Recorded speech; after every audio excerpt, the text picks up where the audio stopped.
Welcome to the Ari Hoffman Show on Talk Radio 570 KVI, your home for the politically homeless, streaming live at KVI.com and on the KVI app. If you want to be part of the most dangerous show on the airwaves, call or text the Warrior Injury Law Studio line at 206-421-5757. That's 206-421-5757. Coming up a little bit later today, what happens when you get between me, a hamburger, and Scotch, Part 2. But before we get to any of that, my friends, time for your daily dose of adrenaline. You want me to stick this into my heart? Are you f***ing nuts? I usually have trouble following Democrats' logic, especially locally, because it makes no sense except to go down their insane virtue signaling road. But they've really jumped the shark, not just locally, but also nationally on illegal immigration. Okay, you want illegal immigrants in the country for voting or for whatever your reason is, whatever it is, I don't care. We don't, you do. Fine. But then you say really dumb things about working with ICE. Oh, we're not stopping ICE from doing their job. We're just not helping them. And then you say, well, we want the city to be safer. All the time on my cell phone, I get these surveys, and they're always from the people who are surveying things in Seattle and in Washington. And clearly, Bruce Harrell is worried about his electoral prospects because I'm getting, I think, about one survey a week these days about how things are going in Seattle. And clearly, they're trying to get you to say things are better. Clearly, that's what's happening, but I don't think people are. And one of those issues is public safety. That's going to be a big theme of the show today, of how crazy public safety is, how bad public safety is around here, because things just haven't gotten better. And they keep saying, oh, they are getting better, they are getting better. They're just not. They're just not. So what happened? We have Ann Davidson for Seattle. We have Oregon. We have all these places around here joining this lawsuit to try and stop Donald Trump and ICE. And then when you ask them why you're doing that, they go, oh, we're not stopping them. We just don't want to help them. Yeah, well, by not helping them, you're actually making things worse for yourself. Now, listen to the story from Como when they were asking everybody why they're doing this lawsuit. Seattle is now joining other major U.S. cities in the fight over federal funding as the Trump administration promises to withhold money from local governments that do not cooperate with immigration enforcement. They seem to be specifically looking at jurisdictions that have laws like ours. City Attorney Ann Davidson says it's not clear when, if, or how much money Seattle could lose if the Trump administration follows through with its promise. Sometimes there is words and then there's action. So I'm looking to be responsive to action, but it's enough of a threat that I feel like it's important for us to join this litigation with other governmental entities. Seattle describes itself as a welcoming city. Its law prohibits any city employee from inquiring about a person's immigration status unless they are legally obligated to ask. Hey, I think they're playing a losing hand in the long run, and I wish they wouldn't do that. Washington GOP Chair Jim Walsh supports the Trump administration's efforts to push cities like Seattle to assist ICE. That doesn't mean that the local agencies have to do the feds' job for the feds, but there should be cooperation between. It's not inappropriate that the federal government say, look, if you're not going to honor our detainers, we're not going to honor financial support to you. I think there's concern about retaliation towards the state of Washington and Seattle. This is, again, a law on our books. It's not new. This is not something we just recently did. It's over 20 years old. Davison says the city shouldn't be forced to aid in immigration enforcement or risk losing federal funds. We do not obstruct federal law. We are compliant with all federal laws. In Seattle, Jeremy Harris, Como News. Compliant with all federal laws. Then how come you guys don't honor ICE detainers? All you have to do is say, come pick them up. You're not delivering them anywhere. They're criminals. You want to get them off the streets. What's the incentive for releasing them? I'm very disappointed in Ann Davidson, and I say this and I consider her a friend, because her motivation here is seemingly to try and gain some friends in the Democrat Party because she's a Republican. She ran as a Republican. She got elected as a Republican. And it seems like she's worried about her re-election prospects. This makes no sense. Ann Davidson is the law and order public safety city attorney. We wanted her for that. And now it seems like she's saying, well, it's not fair. You're going to take away our federal funding for not following federal law. We're not asking the Seattle Police Department to go breaking down doors with ICE. That's not what they're asking for. They're just asking, can you honor ICE detainers? Can you when these guys are in custody, can you tell us? You know how much worse this can get? The media is helping the Democrats. This shouldn't be any surprise. King 5 posted the following story. Know your rights with immigration authorities. This could have been taken out of AOC's podcast where she was saying, don't open the door, don't do this, don't do that. King 5 is helping illegal immigrants, potentially criminals, evade the feds. That's on their, go to their website right now. It is up on their website, or better yet, don't give them the clicks. Head on over to my social media, Ari Hoffman Official on Facebook and Instagram, the Hofffather over on Twitter, and you can see a screenshot of it. They're helping them avoid ICE. Who are we talking about, by the way? This was yesterday. This is from ICE's account. ICE Seattle arrests criminal aliens across the Pacific Northwest. Greggy Sorio, 36, a citizen of the Philippines, was arrested after being convicted by the state for assault, theft, burglary, reckless endangerment, and violation of a domestic violence protection order. Wow, that sounds like a guy we should really keep in the state. Didn't we have a guy yesterday who had multiple stabbings? It's thing after thing after thing after thing. And you want to release more of these guys? Are you guys out of your minds? Are you out of your minds? When you say you don't want to deal with immigration issues, you say you don't want to deal with this guy. Assault, theft, burglary, reckless endangerment. Or the illegal immigrant who is guilty of sex crimes and was registering a white panel van. Yeah, we're going to mention that one until we burn out the digital copy on the tape because it's insane that that actually happened. Or how about the guy that killed a high school student? Oh, sorry, allegedly killed a high school student. How many more cases do you guys need like this? I have a clip here. This is Jim Jordan yesterday. He's talking to the mayor of Denver. You could replace Denver with Seattle. You could imagine this being Bruce Harrell. It would be the exact same story because the exact same thing happens here. Seattle and Denver do things very, very similarly. In fact, we had Seattle is dying. They had Denver in decay. This clip is about 5 minutes long, but it shows exactly what happens when you don't cooperate with federal authorities. When you don't cooperate with ICE, you put people's lives in jeopardy. Here's Jim Jordan versus the mayor of Denver. Who's Abraham Gonzalez? Thank you, Congressman. He is a individual that was released from the county jail on Friday in the city and county of Denver. That's all you know about him? I do know that he was facing charges that the Venezuelan gang member arrested by Border Patrol on September 20th, 2023, released into the country by the Biden administration. A few months later, he's arrested in your city, charged with aggravated assault. On March 11th, 2024, he's charged with motor vehicle theft, stole a car, and then on March 20th, 2024, Mr. Gonzalez is charged with felony menacing. 6 days after that last charge, ICE sends you a detainer, which includes an administrative warrant. Basically, it says if you're going to release this bad guy, this gang member who allegedly stole a car, menaced people, and assaulted people, give us a 48-hour heads up. Is that right? Does that refresh your memory? I do know about the detainer request. I do know that we provided a notification of release. What kind of notice did you give ICE when you released him? We gave him notification. I'm not sure how long in advance 1 hour. it was. I do know that. 1 hour. I do know that there were 1 hour notice, and you released him 5 days ago, right? Why not give him more heads up? Actually, let's put the slide up. Let's see what it says here. Let's put the slide up. This is what the Denver Sheriff's Department, it's kind of hard to see, so I'll read it. It says, Denver Sheriff Department, ICE notification being released to the streets. I simply said, just release him to us. You release him to the streets. Why not release him to ICE? Thank you. What we've done, and we do this regularly, we've done 1,226 of these, is we notify I'm ICE. asking about one. I'm not asking about the 1,200. I'm asking about Mr. Abraham Gonzalez, who's a gang member from Venezuela, stole a car, assaulted someone. You had him in your custody for how long? I know that we released 345 days you had him in custody. And I said, hey, can you give us 48 hours heads up? I don't know. You gave him 1 hour notice.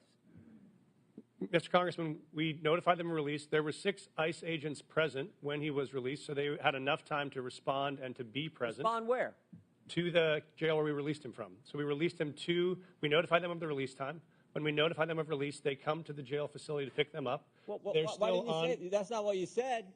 You said you released him to the streets. Did you release him to the streets? You release him to ICE? What we do, sir, is we release him from our county jail, and we coordinate with ICE on that release time and release date so that ICE can come and pick them up from that location. Pick them up where? In the parking lot? Yes, sir. They're on the facility Guess property. what happened in the parking lot? I know, sir. I've reviewed the video. So I looked at it. I've talked to the sheriff last night. One of the ICE officers got assaulted, didn't he? I've reviewed the video, They had sir. to tase the guy, didn't they? Would you like me to answer, sir? No, I'd like you to answer. Did they tase him? I know that there were 6 officers that had multiple tasers. I saw the So they had on 6 video. officers. If you keep him in the facility and they come in the facility and get him, does it take 6 officers? Probably takes 2, doesn't it? So we've been doing these, as I mentioned, 1,226 times. This is the first time I've been made aware of there's been an incident like this. So I reached out to ICE after I saw the video. I've coordinated with their team and offered to sit down and see if there are procedures we can change. It's a simple make sure question. this works smoothly. It's a simple question. You can release him in the parking lot, give ICE 1 hour notice, and they got to send 6 officers to arrest this guy. Or you can say, hey, here's what we're going to do. We're going to hold him. You come in and bring 2 officers in, and you turn him over there. Why not do it that way? We have a city ordinance. You know why you don't do it that way? We have a city ordinance that governs. Because you're a sanctuary city. This is the whole point. No, sir, I disagree with you. Oh, okay. Because I'll tell you why. If you talk about sanctuary as a definition of shielding people from law enforcement, we do not do that. What we do is provide services. In this context, what we did is we coordinated the release. An officer got assaulted because of your policy, which says we're going to release him to, in your words, not mine, to the streets. They have to arrest him in the parking lot. They bring 6 officers when they could have had 1 or 2 just come in your facility, in the jail, and take the guy there. Exactly. So an officer got injured because basically what they're saying is, not it. They're throwing their hands up and saying, not it. And if he gets away, he gets away. And they're hoping ICE doesn't actually make it. They're just opening the doors and letting him out. This is like in the mafia movies where they release a guy and they know he's going to get whacked because they released him. They're just waiting for the mafia guys to drive on by and pick him up or whatever the case may be. You think this isn't exactly what's happening in Seattle? I'm sure that it is. How about the mayor of Chicago? Oh, he was in the hot seat yesterday, too. And it was insane listening to the guy who's got like the crime capital of the United States trying to justify why they're not dealing with illegal immigrants. Our efforts to improve public safety by building trust with and investing in our communities are working. Violent crime is down in Chicago. The city ended 2024 with its lowest homicide rate in 5 years. The city is also safer because of our Welcoming City Ordinance. That law makes sure that the city's police resources are focused on our local priorities. In fact, the 40 years of Chicago's leaders have recognized that our policies toward civil immigration matters help to prevent and solve crimes. Question. How does not doing law enforcement on illegal gang members help make your city safer? Help law enforcement. So basically what we're saying is we'll prosecute Americans, even though you don't, but we won't prosecute illegal immigrants. We won't arrest illegal immigrants. What sense does that make? It's insane. It's absolutely crazy. Representative Anna Paulina Luna called out all these mayors for their gross incompetence. I'd say negligence. I'd say intentional incompetence. So you don't believe that banning the transfer of individuals into ICE custody for the purpose of civil immigration enforcement encourages illegal immigration into Chicago? Or how about agencies, or agents not being able to stop, arrest, or detain individuals based solely on their immigration status or administrative warrant? So we comply with all laws, local, state, and federal. To me, after this line of questioning, it's very clear that these policies that you have all implicated are active and alive and well in your cities, are in direct violation with U.S. Title 8, Code subsection 1324, and is a federal offense. But you all speak about a broken immigration system, and yet here you guys are aiding and abetting in that entire process. I want to be very clear about something. Open border policies, which is something that you guys are talking about, hurts people on both sides, meaning the people that are coming here illegally and then American citizens as well. I do not think you guys are bad people, but I think that you are ideologically misled, which is why, unfortunately, based on your responses, I'm all going to be criminally referring you to the Department of Justice for investigation. And as soon as I leave here, these will be going over to Pam Bondi. I'm not doing that in an effort to bully you guys, but I do believe that your policies are hurting the American people, and you can make that known with the evidence that you can present to the Department of Justice. But if you guys continue doing what you're doing, you're not going to help anyone. You're going to hurt more people, and that's exactly why I'm tired of it. The American people are tired of it. And, Chairman, I yield my time. She's exactly right. She is exactly right. Why is it you feel it's okay to enforce the law on Americans, which, by the way, we know none of these blue cities actually do. They have the same activist judges problem that we do. They have the same prosecutors that don't prosecute crimes. But you're saying we're going to prosecute Americans, but we're not going to prosecute illegal immigrants who are doing the exact same crimes. What's the upside? Voting at this point? Oh, right. In states like Washington, if you have a driver's license here, you're automatically registered to vote. Is that it? Aside from that, there is no upside to any of this. I love that the Democrats say, oh, they're picking crops. You think the guy with the white panel van is picking crops? You think the stabbing guy is picking crops? You racists, by the way, for using that terminology. You think that's why you think they're just here for a better life? No, they are here to commit crimes. I am so disappointed, Ann Davidson, for going along with this nonsense. I really am. And I'm not shocked that Seattle's doing this. But here's the other thing. Washington was already doing it. Seattle joining this lawsuit is pure virtue signaling and showing we are just as stupid as Chicago, the murder capital of the U.S., and Denver, which is just as bad as us. You would think we're in our own class of stupid. No, this time we're following the stupid. We go to the Warrior Injury Law studio line. Take a call from Leonard in Shoreline. Leonard, what's happening? Thanks for taking my call. You know, that clip you played of that Denver mayor, when he was asked these questions about that illegal alien named Gonzalez that was released into the street. Yeah. I believe that the only reason why he was released into the street so that he can go out and go murder a police officer in Denver. Well, that seems to be what he tried to do when they were releasing him. Appreciate the call. Appreciate you being part of the show. You want to be part of the show, give us a call or text at 206-421-5757. That's 206-421-5757. Lots more to discuss as the show continues, my friends. When we come back, Seattle businesses are now being penalized for taking safety into their own hands. We'll give you all the details when we come back. You're listening to the Ari Hoffman Show on Talk Radio 570 KVI.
There are two Safeways near my house. My house is about in the middle between both of them. One we used to call Safeway and one we used to call Unsafeway. So Unsafeway was in a bad neighborhood, but it was a good Safeway. Regular Safeway was not such a great Safeway, but it was in a better neighborhood. Well, the problem is now they are both Unsafeway. I've told my stories about going to Safeway that I don't even like going to the grocery store anymore. Like that time I walked in, the lights are going on and off while there's criminals and drugs in the parking lot and cars are missing wheels. It was like Hill Valley alternate 1985 in Back to the Future 2. I went to the other Safeway, which I haven't been to in a while because it was going downhill first. I went there just saying, you know what? I don't want to go to the other one. Let me try going to this one. And the area was better. But then I walk into the Safeway itself, and they have something new. They have these electronic gates that you have to go past to get into the store, and you have to clear only through the checkout lines in order to come out of the store. Now, this is only the latest thing they've done. What was the first thing I started noticing them doing? They had two entrances, both at the front, like most Safeways do. They had closed it off with shopping carts. Then I noticed it was always locked and no shopping carts. Then I noticed it was like this maze to get through the check-in lines, check-out lines. Then I noticed they just built a wall where that entrance used to be. It's gone. There's only one way in or out, and that's at all the Safeways I've been to. Crime is so bad at these Safeways. I have seen people stealing stuff. I've seen the news sections they have where that's where all the stealable stuff is, and you have to check out of there before checking out of other places. They have security guards. I've seen it all. I've seen it all at the Safeways. Now, before all this, I remember the Unsafeway had a new idea. What was the new idea? They put out speakers outside and they played classical music. Because it's really hard to look like a badass against a building when classical music, when Mozart is playing. And it worked. But somebody filed a noise complaint, and they had to stop playing the music, which is ridiculous, by the way. Yeah, that's what actually happened. Well, now, a different Safeway, and this according to Como News, a strategy to stop shoplifters at a local Safeway is under scrutiny by the city of Seattle, which issued a notice of violation due to an entryway that is kept closed to prevent theft. A Safeway on 15th Avenue Northwest in Seattle's Crown Hill neighborhood has endured a long struggle with shoplifters. In a recent move, the grocery store opted to close one of its two entrances to give these thieves one less escape route. Gretchen, a longtime shopper, said, "I've seen people blatantly carry stuff out. They have to fight it somehow. It's such an egregious problem for so long. I don't think they have a lot of options." However, the city received a complaint and followed up by sending the store a notice of violation.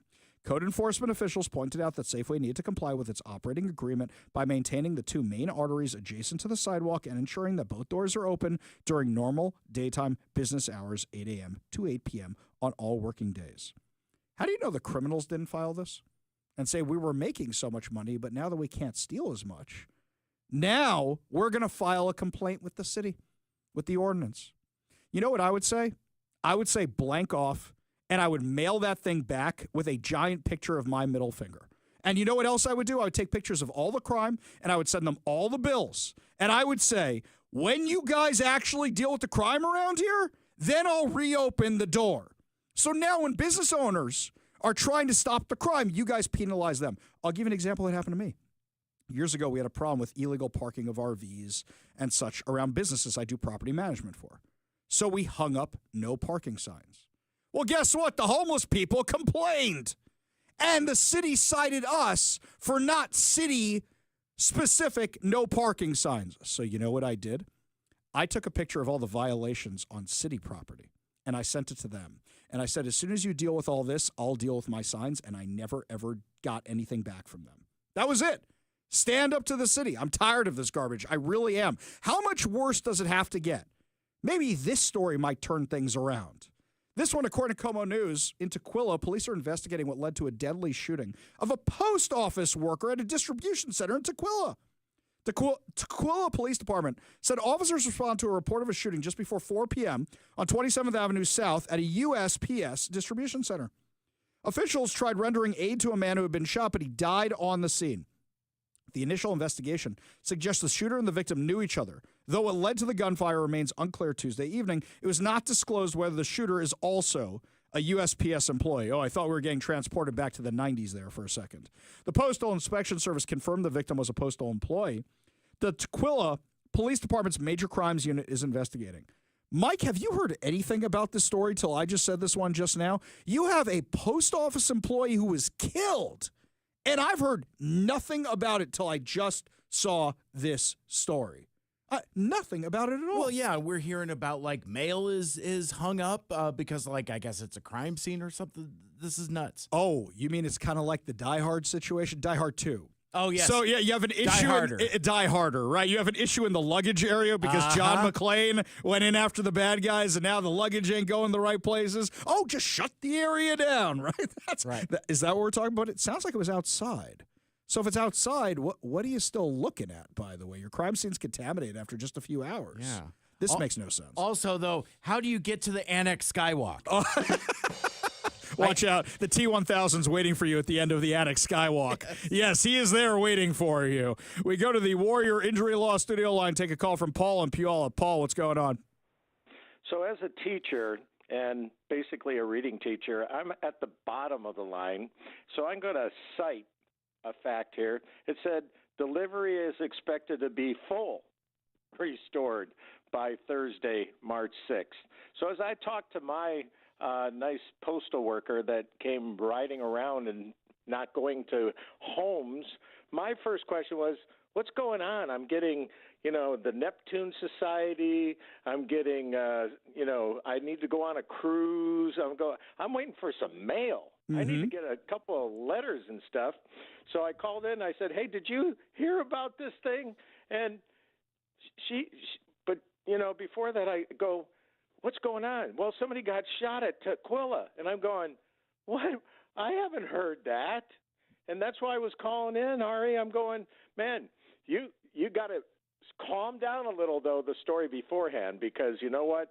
I don't know what's going on because people are going to take the law in their own hands. But on this thing here, there's something going on where you don't anything going on with what is going on in our neck of the neighborhood. Yes. I mean, here's something. Think about this for a second. Let's say they knew each other. Was something nefarious going on at the post office?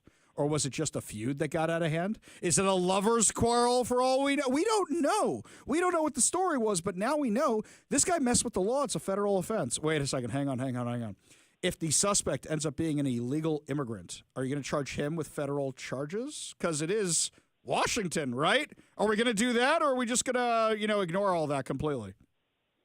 I have no idea, but let me tell you, I just have no idea what's going on with the Democrats. The Democrats have lost. I mean, there are no Democrats anymore.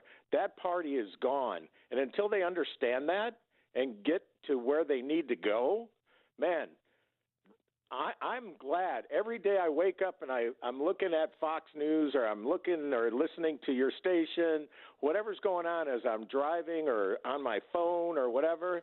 Man, I am so giddy. Every day I see people that get thrown out of, the Senate and the House.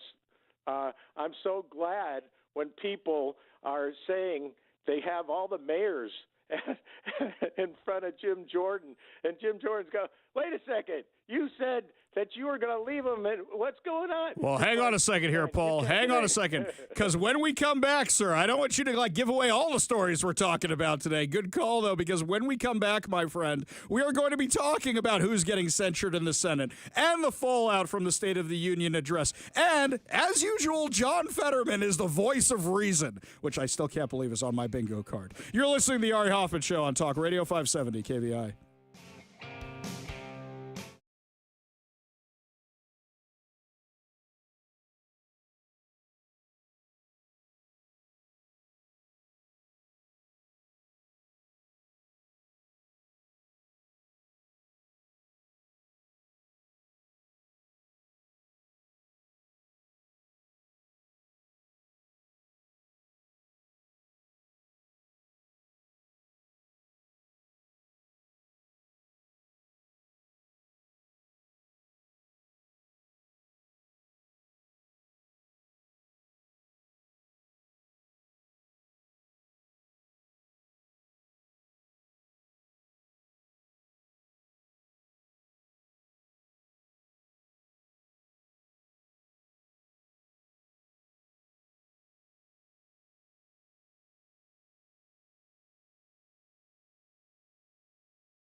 Washington is finally making news for the right reasons. So yesterday, Representative Dan Newhouse from Washington was calling for a censure of Congressman Al Green for being the old man who yelled at Donald Trump during the State of the Union and disrupting the thing and having to be removed.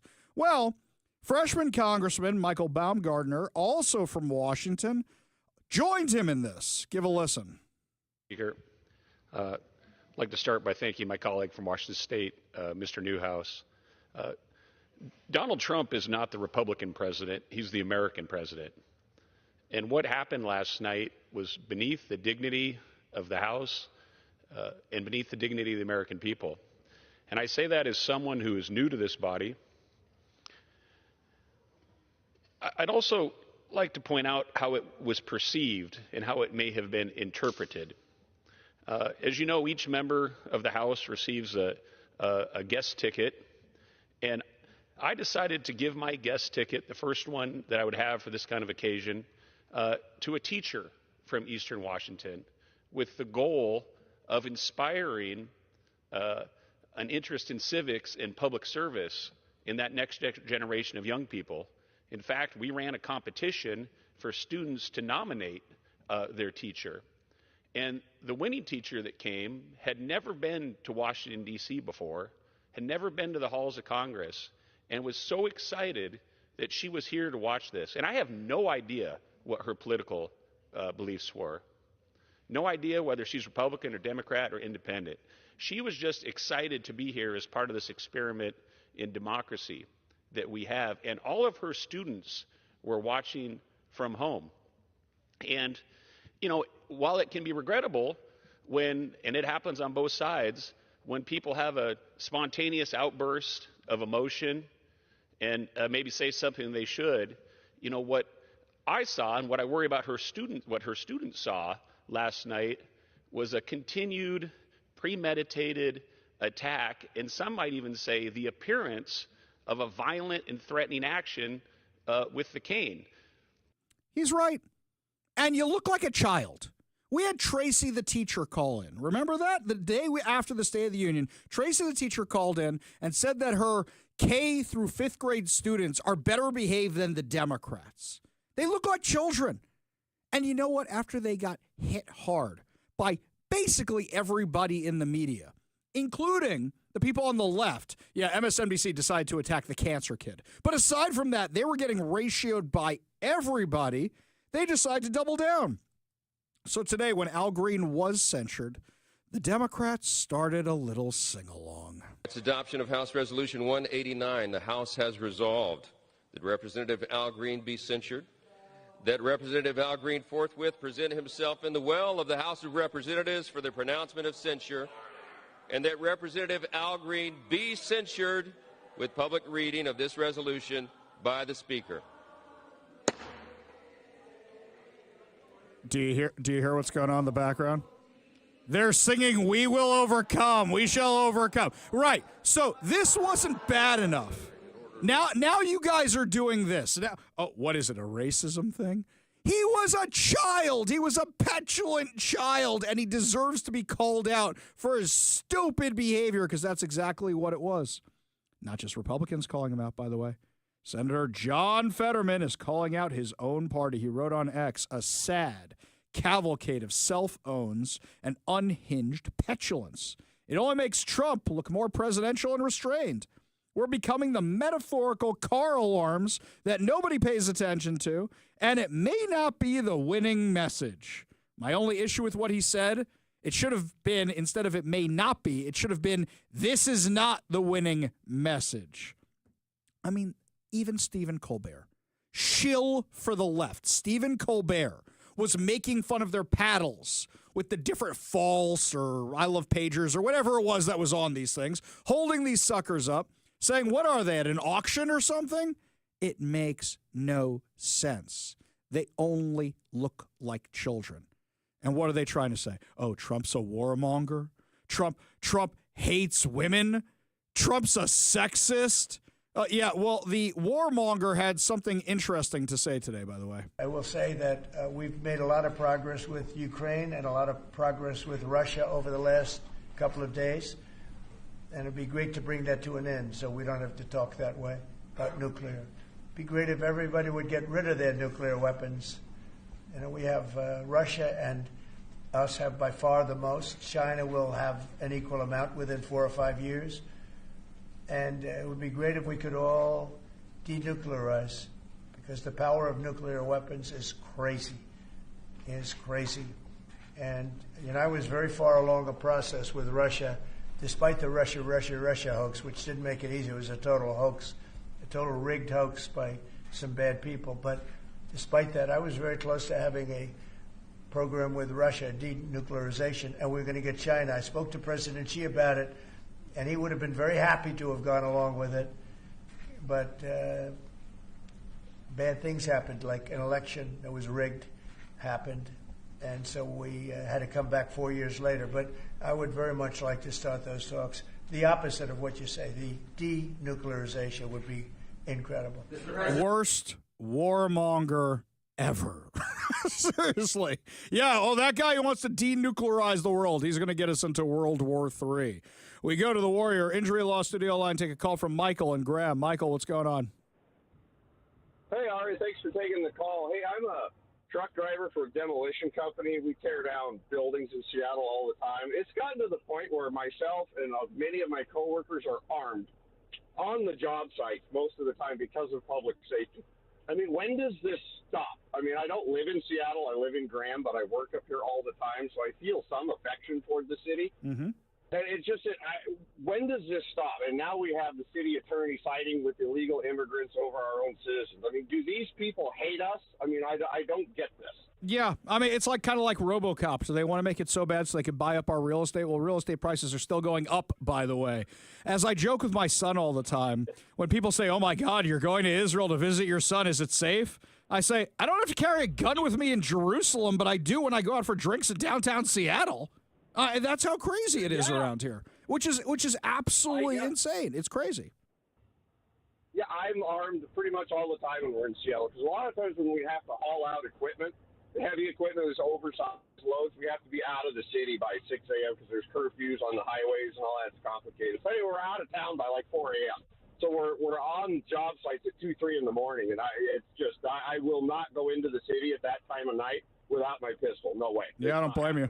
I'll tell you a funny story before I let you go. A friend of mine, he used to have a business where he collected quarters from washing machines. He ran laundromat businesses, and he ran them in South Central Los Angeles. And he had the best stories from people trying to mug him. He's a very, very big guy who you don't want to mess with. And one time he told me a story where a guy said, all right, give me the cash. And my friend threw the bag of quarters at him, and it knocked him out, and he just picked up the quarters and went on his way.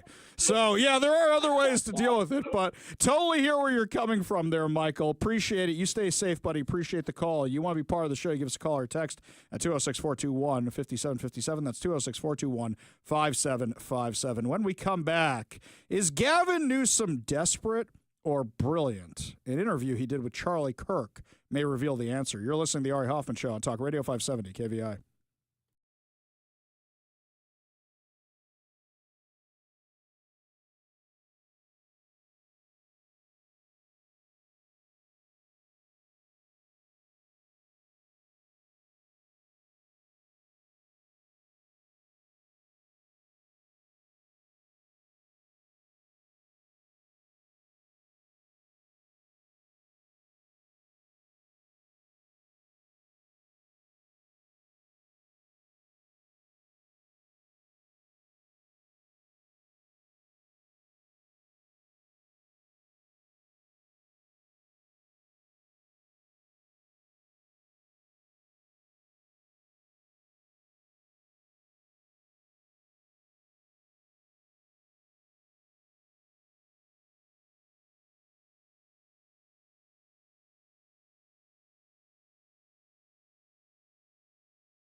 Gavin Newsom has his new podcast out, and is he desperate or brilliant? No, I'm very serious. Is he desperate or brilliant? Is he trying to be like me and have a job where he does this, or is he trying to restore his reputation?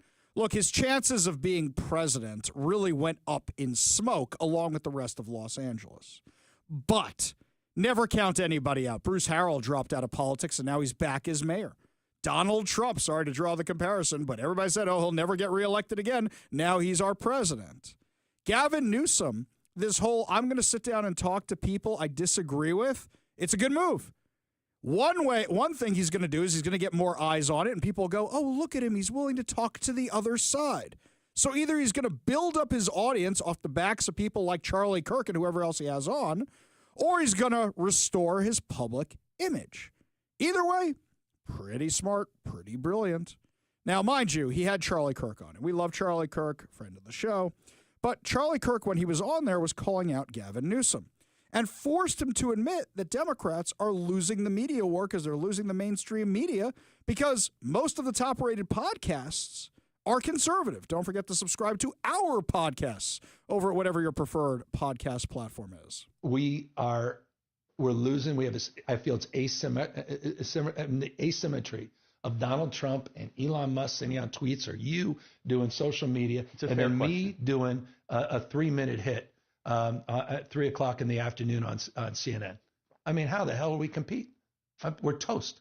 Well, I mean, part of it, and credit to you for doing long-form podcasting, because long-form podcasting does penetrate different audiences, right? And our show does very well. But part of the problem of the Democrat Party that for the health of the country would be great to change is that Democrats cannot survive in long-form podcasting environments. Why? It's too unscripted.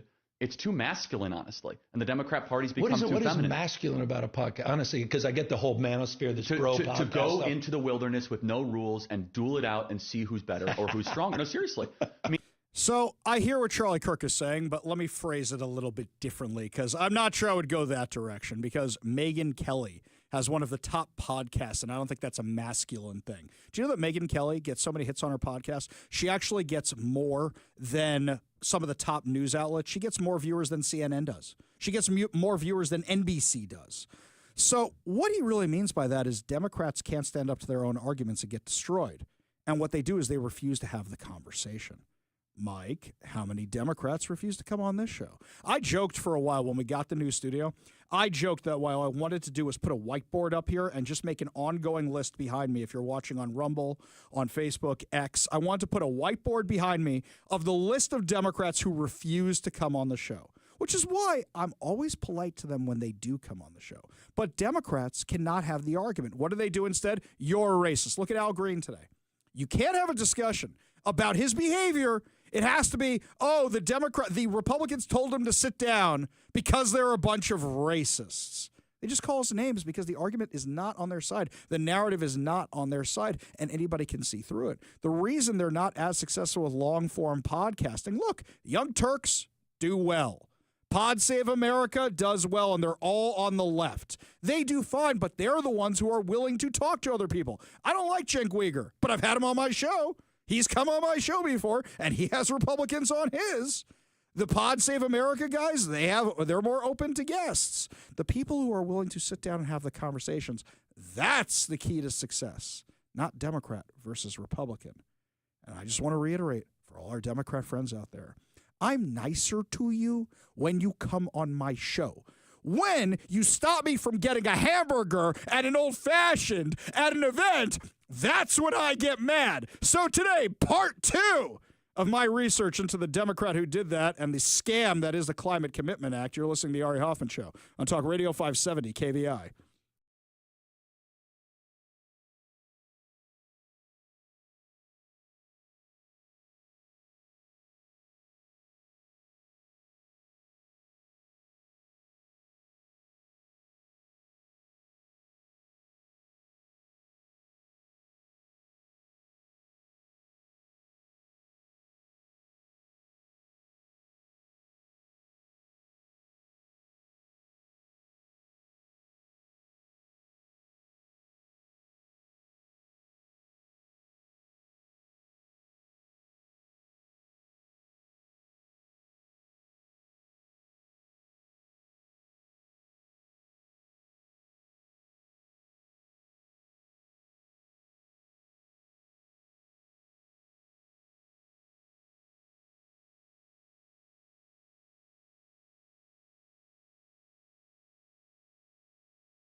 Welcome to the Ari Hoffman Show on Talk Radio 570 KVI, your home for the politically homo, streaming live at KVI.com and on the KVI app. If you want to be part of the most dangerous show on the airwaves, call or text the Warrior Injury Law Studio line at 206-421-5757. That's 206-421-5757. Coming up this hour, Hamas gives its response to Donald Trump's ultimatum. But before we get to any of that, yesterday I told a story that was well received by many of you about a Democrat who got between me and a meal, got between me and a lamb burger, a lamb slider, as a matter of fact, that I wanted so badly because I was looking forward to the lamb sliders at this dinner for a long time. And I walk in and this Democrat decides to interrupt me and stop me from getting my lamb burger. And I was furious. I was mad. Now, big shout out, actually, to a friend of mine, Talia, who was working at the event that night for the caterer, who got me a whole plate of lamb burgers after all this. Little tiny guys, like little riblets. They're not ribs. They're little slider things. Anyway, delicious. Delicious that I finally got them. But the fact that I missed them in the first place and had to go begging at the kitchen for food, not cool. All I wanted was my lamb burger. I don't let things go. Mike knows this. You know, they say hell hath no fury like a woman scorned. I have no fury when you get between me and a hamburger, a lamb burger. And, of course, my old-fashioned because they closed the bar. What happened here? Democrat Reuven Carlisle used to be a member of the Washington State House. The guy who sponsored the Climate Commitment Act wanted to argue with me because of some imaginary slight, and I missed out on my burgers and I missed out on my old-fashioned. So it is now my mission to expose whatever this guy is up to. So last night, after doing a very fun segment yesterday where we described exactly what happened at this dinner, you can go get the podcast. You can go listen to yesterday's episode. It's about halfway through over at KVI.com or whatever your preferred podcast platform is. I also posted video of it to all my social media channels. I started digging into the Climate Commitment Act and should have gotten on my radar, dude, because I really don't like what I'm finding. In fact, I wasn't the only one digging into the Climate Commitment Act. The Center Square published this article yesterday. Literally yesterday. Here's your headline. Almost 90% of the Climate Commitment Act funded projects in Washington don't reduce carbon emissions. Oh, you mean it was a giant slush fund for Democrat pet project spending? Yeah. So here's what they said. The 2021 Climate Commitment Act, enacted by the state legislature, places a cap on the amount of allowable carbon emissions and generates revenue through carbon auctions that are used to fund environmental projects throughout the state. Translation. They tax the guys making the greenhouse emissions, and then they roll it over onto you, the consumer. So your gas prices shot up. So your utility prices shot up. So a lot of your goods and services shot up because anything that's transported by a vehicle that uses gas, they have to pay more for gas. So the prices shot up. The Carbon Emissions Reduction Account is one of 3 accounts where CCA carbon auction revenue is deposited. The others are the Climate Investment Account, the Air Quality Health Disparities Improvement Account. Within those 3 accounts are 4 sub-accounts. The revenue is held in those accounts until the money is appropriated by the state legislature. Although emitters pay directly into the carbon auctions, some organizations have argued that drivers are the ones who pay at the pump in form of increased gas prices. While the CCA's direct effect is to have emitters either reduce their emissions to allowable levels or participate in the state's carbon auctions, the state program also aims to achieve other environmental goals. According to the Ecology's website, along with emission reduction, they also include a wide range of climate-related environmental goals and community benefits. So, somebody yesterday who heard the show sent me a link to one of the reports of the Climate Commitment Act. And I started mining it for data. Millions of dollars, hundreds of millions of dollars went to DEI programs that have nothing to do with the environment except use the words, wait for it, environmental justice.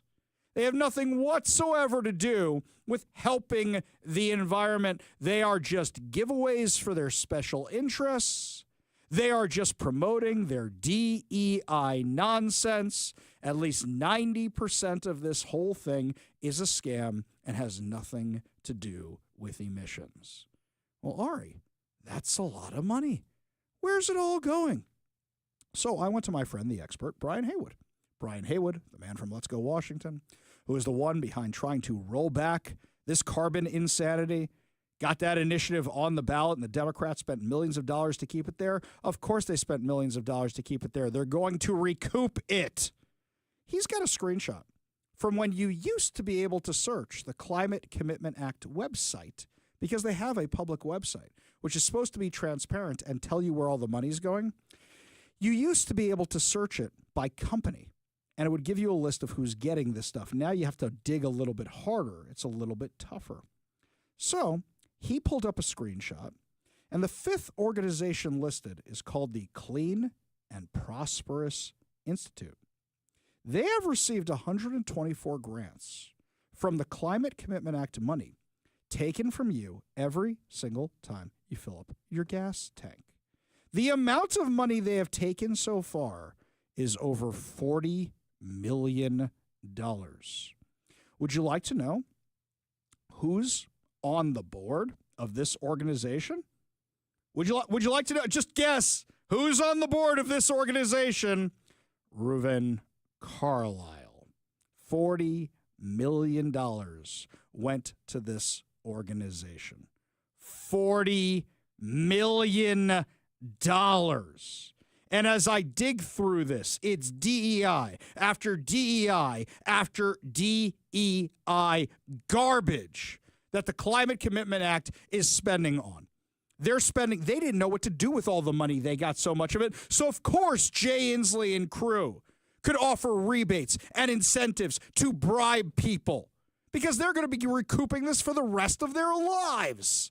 Now this thing isn't going anywhere. This is a giant slush fund for Democrats. And even after they created this giant slush fund, it's not enough for them. And they still say, oh, we have a massive budget deficit, and we don't know if we're going to make budget, so we have to raise the gas prices on you.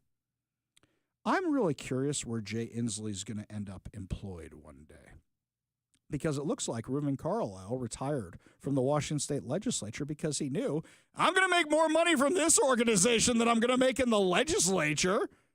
Look, right here, this is the crony capitalism that Doge Washington has been revealing. What they've been finding time after time is some legislature funds something they care a lot about, whether it's the arts or whether it's the environment or something else, and then magically they were or now are on the board of that organization. The amount of crony capitalism going on in the legislature is absolutely insane. Absolutely insane. So I'm going to put out the call to my friends in the legislature. I was actually down in Olympia today. It was wonderful. Had a great experience. Spoke to the Republican caucus, spoke to the Democrat caucus. I love going down to Olympia. If you haven't been to our state capitol, that building is gorgeous. Absolutely gorgeous. That campus is gorgeous. Too bad we all know that thanks to our Democrat friends down there, it is now the most evil wretched hive of scum and villainy in the entire galaxy. That's what it is now. Today must have been field trip day or something, because there were class trips everywhere, unless they're advocating for some kind of kid program or some kind of tax. Oh my God, I didn't even realize it. Is today the day that all the kids came to advocate for, we need you to tax people so our public school will stay open. We know we lost everybody. We know we spend all the money on. Mike, I actually didn't even look at what was on the agenda today. I wonder if that's why all those classes were there. Did they bring props with them today, the Democrats? Is that what's going on? I'm going to have to check TVW later and the agendas later and see what's going on. But I wonder if that's what was happening today. So while I was down there talking to the Democrats and Republicans, something struck me. It's that right now, all this waste that we've been finding through Doge Washington, we've barely scratched the surface. There's tens of billions of dollars being spent by Washington State. We found about $1.5 billion so far that we consider waste. We haven't posted all of it because you can only do so many posts a day before people aren't paying attention anymore. But we can't even agree on what the actual number of that budget gap is. We can't even agree. We have the nonpartisan Office of Financial Management down there, which is basically like the OMB. They're the ones who said, hey, it's only like 6 or 7 billion max. And the Democrats are saying it's 13, 14, 15, 16 because they want those taxes really, really badly. And here's something else, by the way. The Democrats are pretty mad that Bob Ferguson is trying to rebrand himself as a moderate for his own personal ambitions. Bob Ferguson clearly wants to be president, vice president, attorney general, whatever gets him into the Oval Office. He's delusional enough to think that he can do that, but he knows he can't do that running on his radical record. So he has to paint himself as a moderate. So he says, here's all my cuts. The rest is up to you guys in the legislature. So that way they're the bad guys for raising your taxes. And even though he'll be the one who signs the bill, he could say, this is them, and we had to make hard decisions, and I made the cuts, and it's about compromise. Mike, stamp the date and time. I'm predicting what he's going to say, right? It's March 6th at 4:13 p.m. This is what's going to happen. Oh, we had to make the tough choices. I didn't want to do this. And then he's going to get to say later on when he's campaigning, no, it wasn't me. It was the legislature. It was the legislature. It was the legislature. Meanwhile, they are stealing money from you every time you're at the gas station. Literally taking money out of your pocket every single time you are there. On top of that, have things gotten better around here? Really? Has anything gotten better around here? Or is crime just getting worse? Because every bill they're proposing is about lessening penalties on offenders, releasing offenders early, reducing sentencing enhancements. It's thing after thing after thing after thing. Want to know how bad it is?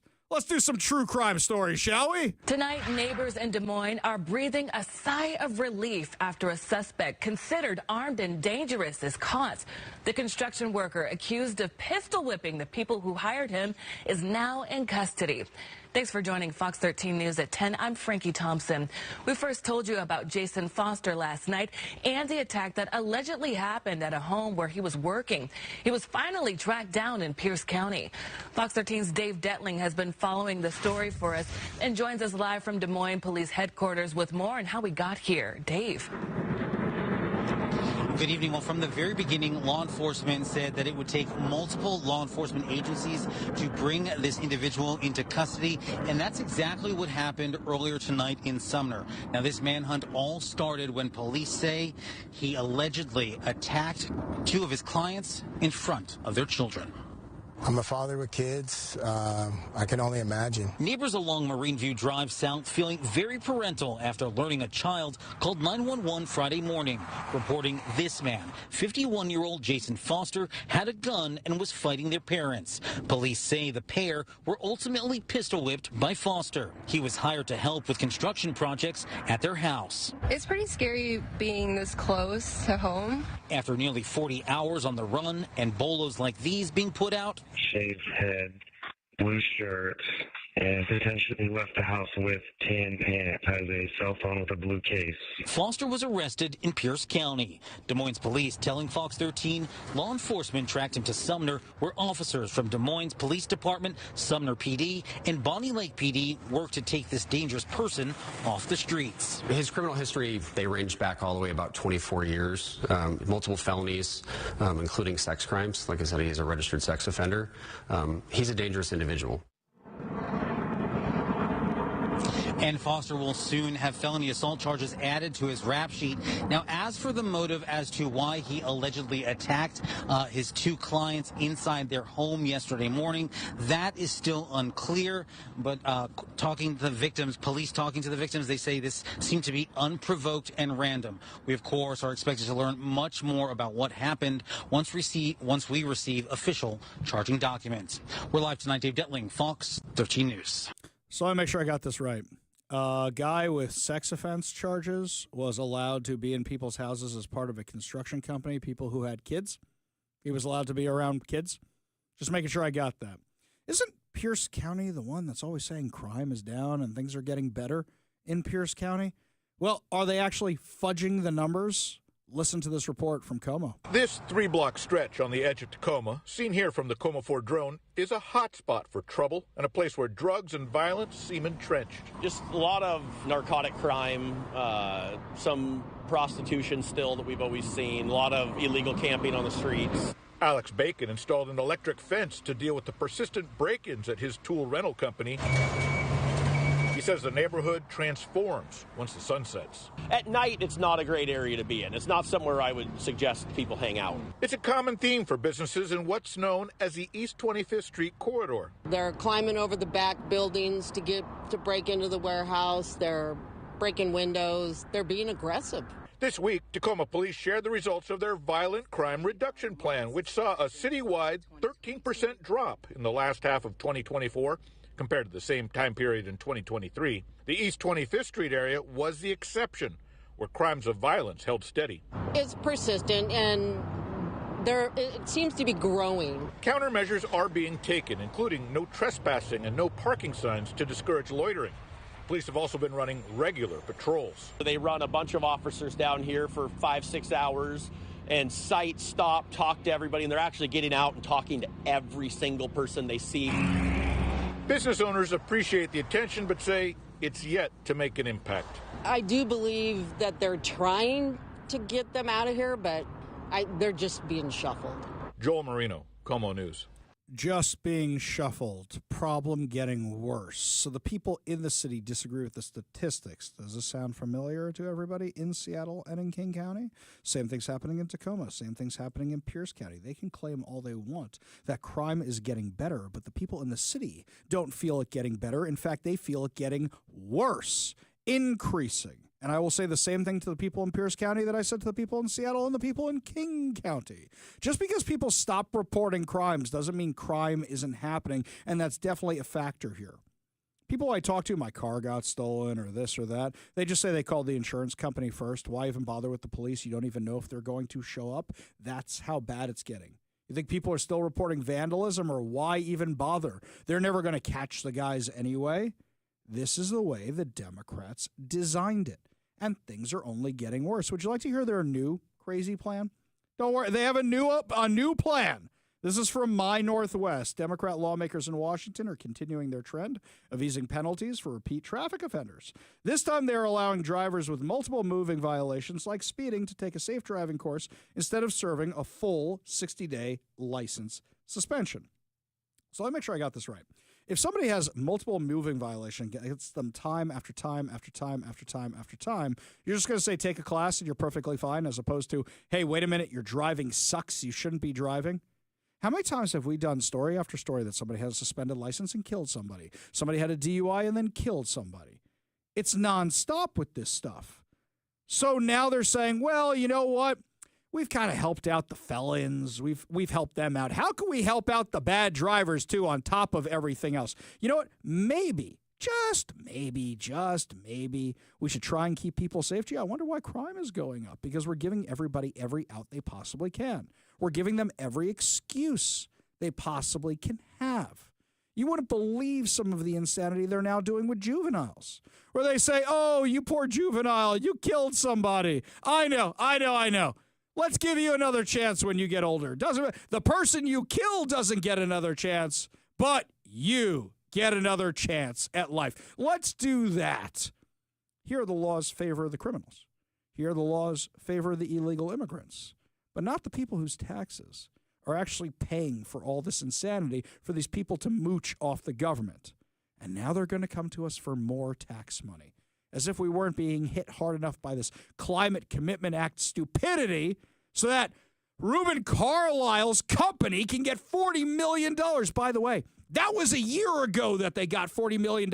How much have they gotten now? Now that we can't check out the companies as easily. Guess what I'm doing tonight? I'm going to the Washington checkbook. And I'm going to find out exactly how much money these guys got from the government over the last 2 years. Because nobody gets between me and a hamburger. Nobody gets between me and an old-fashioned and gets away with it.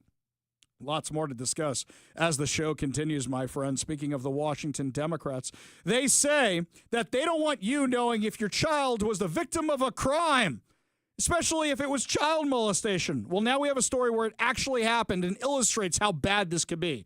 You're listening to the Ari Hoffman Show.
We've spent a lot of time talking about how the Democrats want to gut the Parental Rights Initiative, which you worked so hard to get all those signatures for Let's Go Washington, to get that thing in front of the legislature, which they passed last year.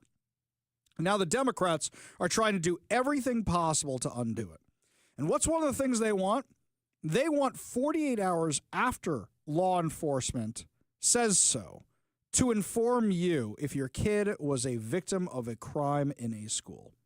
We all know why that is. That's so that the teacher, who we've seen so many of these sex offenders, sex predators in the school, can take time to get with the union, get all their ducks in a row before parents call lawyers. That's what they want. They're trying to protect their own teachers. And they say, no, that's not what it's for at all. No, we would inform you right away if something happened to your child.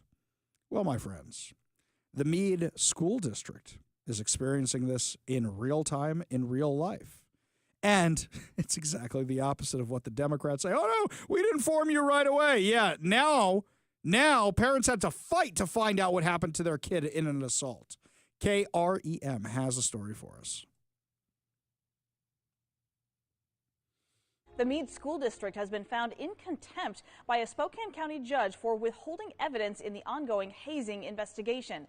This is a story that KREM 2 broke exclusively back in 2023 after several Meade High School football players claimed they were assaulted and harassed by fellow teammates. At least 4 families have now filed lawsuits against the district for failing to properly respond to the incident when it was first reported and for failing to protect their kids. Back in December, a court order was issued mandating the release of internal communications, but the court said the district did not comply and instead engaged in numerous delay tactics. The Meade district now has 21 days to provide all of the requested documents and emails.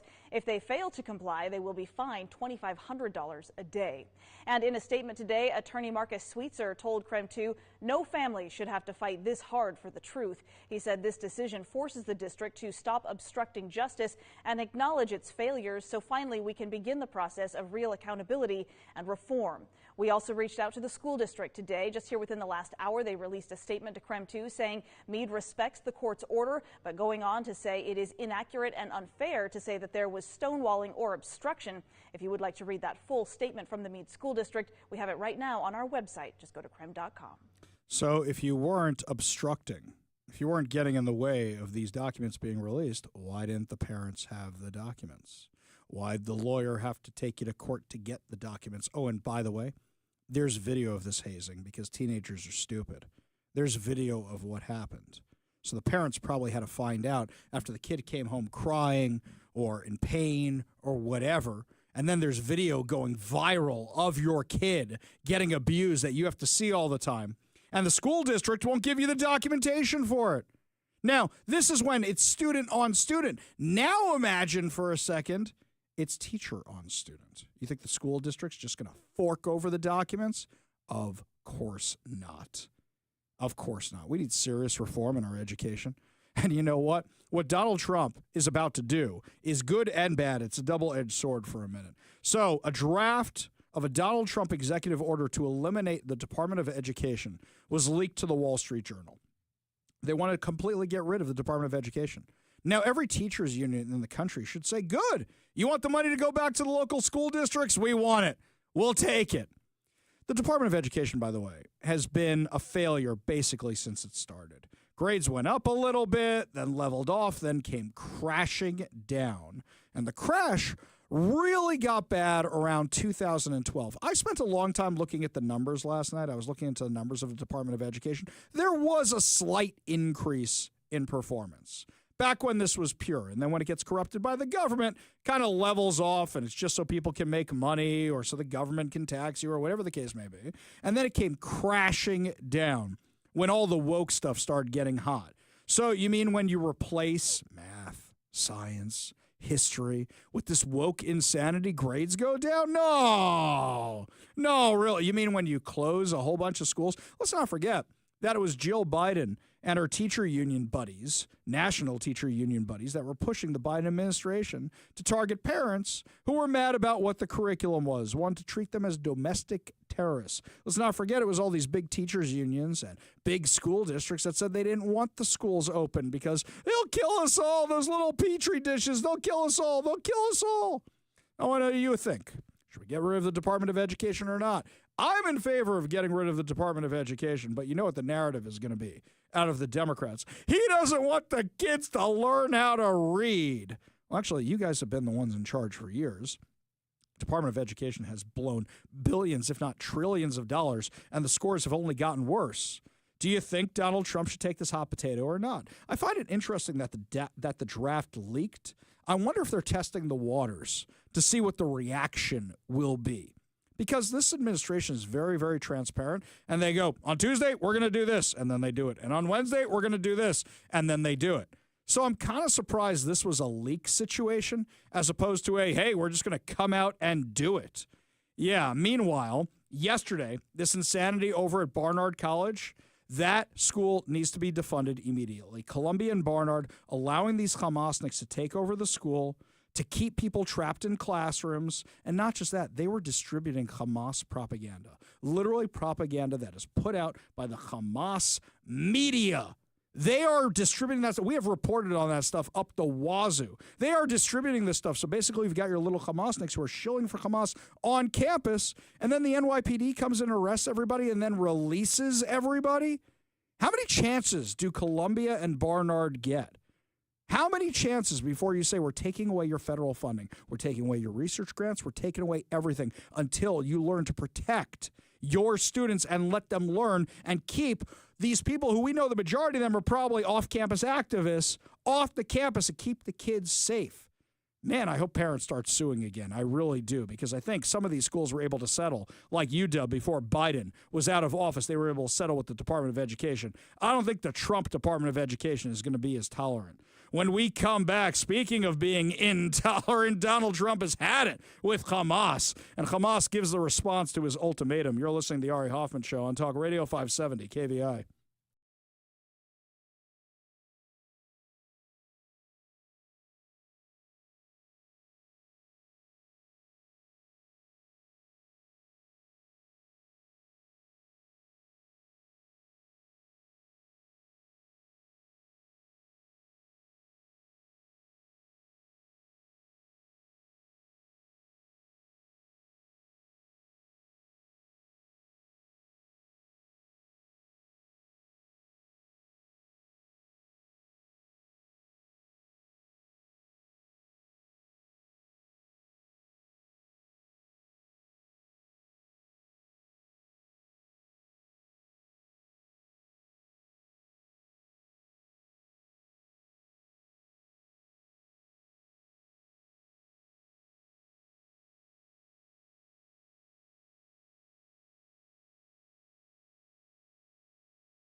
Welcome back to the Ari Hoffman Show. Just a reminder, coming up at 5:45, your chance to win fantabulous prizes, including a $50 Daniel's Broiler gift card, plus so much more. Yeah, another reason always keep your radio tuned to 570 KVI. Left on your dial, always right on the issues. You can also stream us at KVI.com, download the KVI app, and, of course, subscribe to us on whatever your preferred podcast platform is.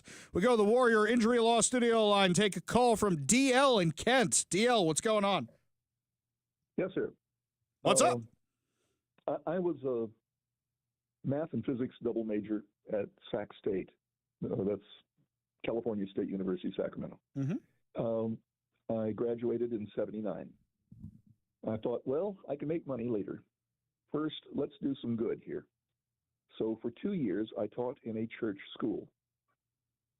In the second year, they had us go to a convention of private schools and church schools. The second night of the convention, the plenary speaker, the main speaker of the evening, told of 2 studies that had been done recently. Now, this is 1981. He said at that time, 2 studies had been done, and they found that SAT scores were falling in a more or less linear manner, so that you could, if it continued in that same way, it would eventually hit 0. That there was no education occurring at all on that date. And that's right after they instituted the Department of Education. Well, no. Well, 81. I don't know. I don't remember exactly when that was done. They started the Department of Education in 1980. It was signed into law in 1979. It opened in 1980. Interesting. I didn't know that point. That adds to it. Okay. The other curve was the increase in money spent on education. I'm not talking about universities or medical schools. I'm talking about K through 12.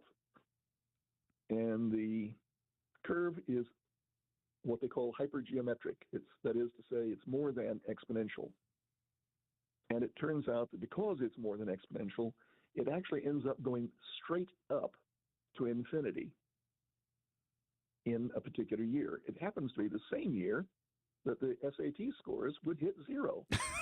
Well, see, that's the curve we keep following. No matter how much money they pour into this, things keep getting worse, which kind of should be the indicator that the money isn't the situation, don't you think? Wrong. Yes.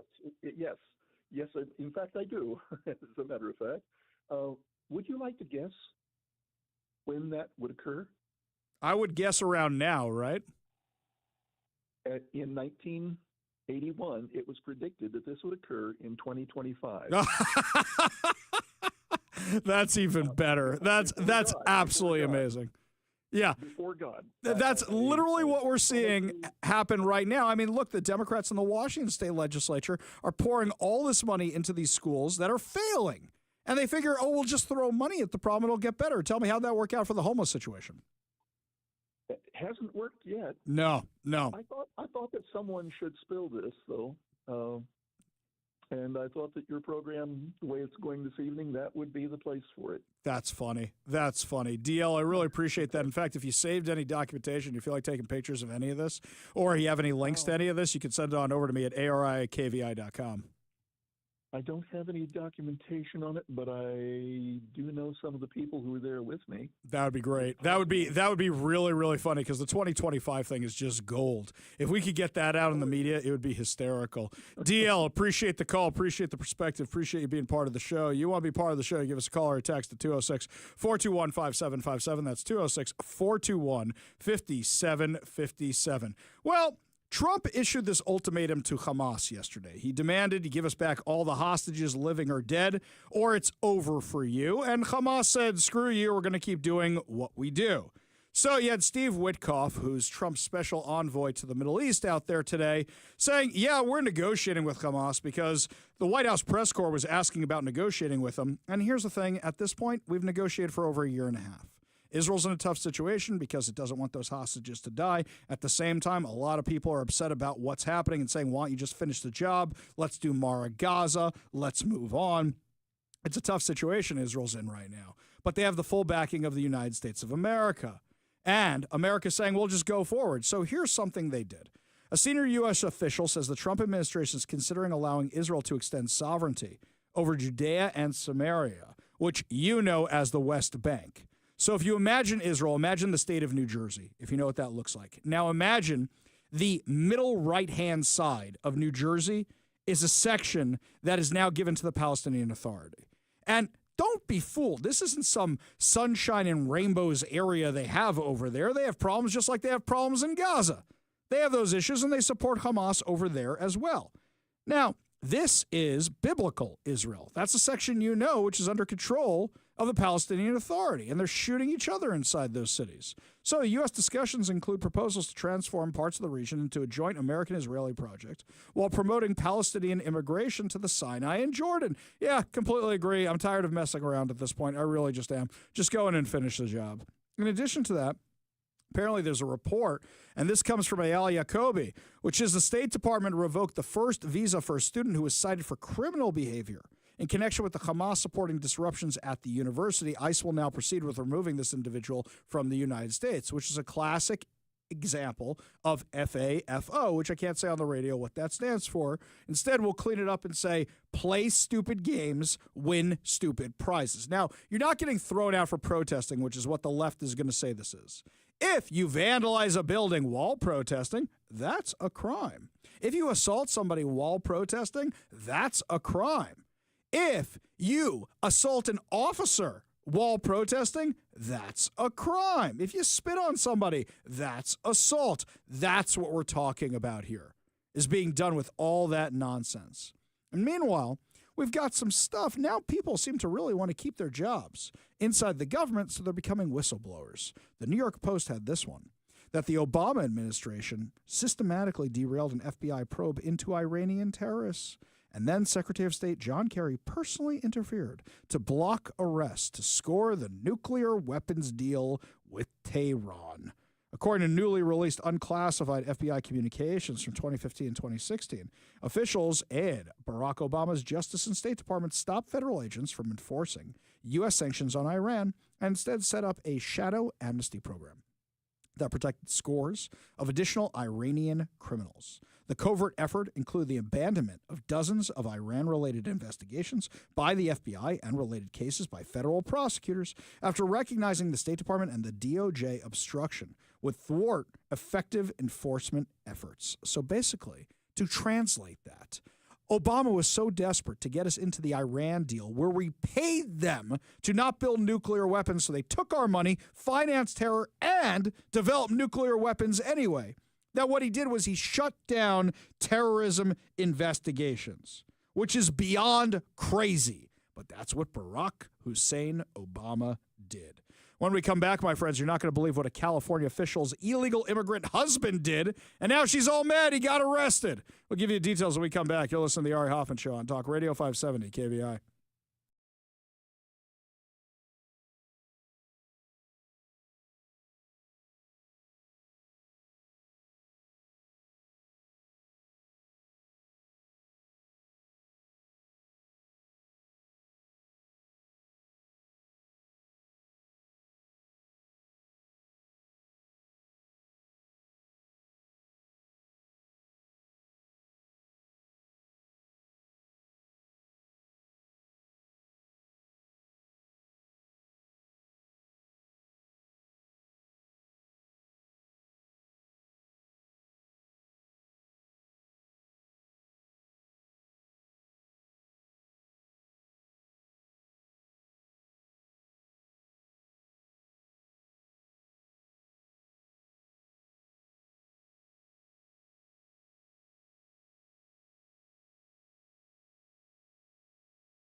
Well, we have illegal immigrants who vote. We have illegal immigrants who are registered to vote. Now, apparently, they're married to elected officials. How long until illegal immigrants are elected officials? The husband of a city council member in California was arrested by ICE agents in a Walmart parking lot for his illegal reentry into the United States, citing his extensive criminal history that includes assault with a deadly weapon, DUI, and others. Wonder what she saw in him. I'm just kind of wondering. Isidro Jimenez, 51 years of age, and the husband of Coachella City Council member Yadira Perez, was arrested in February for his illegal entry into the United States after being deported in 1995 after he was convicted on drug charges, according to the Desert Sun. The arrest took place as part of a targeted enforcement action in California, and following his arrest, the city council member resigned from another role in Riverside County Sheriff's Department as a deputy. Can we go say that again?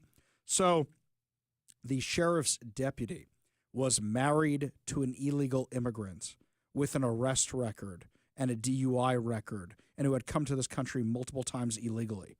You all with me on this? You all following me on this? Okay. Yadira recorded her husband's arrest, and he had agreed to an interview with the outlet but failed to respond when reporters reached out to her afterwards. So you're trying to get sympathy. And then my guess is the second you posted this video, you got ratioed hard. I sent a press release. Jimenez entered the U.S. at an unknown location or date without being admitted by an immigration official. So it's not even like this guy used Joe Biden's app to come through. No. This guy came through illegally, snuck across the border. He was convicted by the Superior Court of California, County of Riverside, in 1994 for possession of a controlled substance for sale. Oh, he's a drug dealer. The defunct Immigration Naturalization Service arrested him and removed him to Mexico after an immigration judge ordered him removed in 1995. He re-entered the U.S. at an unknown location, unknown date, without being admitted by an immigration officer. ICE detailed that he was also convicted for inflicting corporal injury to a spouse. Wait a minute. Hang on. Is this the same spouse?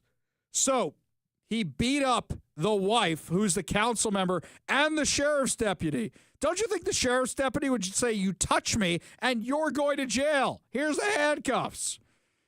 In 1998, after he illegally re-entered the U.S., he had additional convictions of DUI as well as assault with deadly weapon in 2007 and 2023. At what point does she leave the guy? Look, I understand Stockholm Syndrome, battered wife syndrome. I get all that. But at what point do you say this guy is bad news, he's going to kill my career? Well, it seems like that's exactly what's happening. Meanwhile, in other news, Los Angeles Mayor Karen Bass is facing a significant recall effort over her handling of the wildfires that swept through Southern California in January. According to the Los Angeles Times, paperwork has been filed with the Los Angeles Ethics Commission following an initial filing with the state of California a week prior. The filing allows fundraising to begin in order to place a recall measure on the ballot.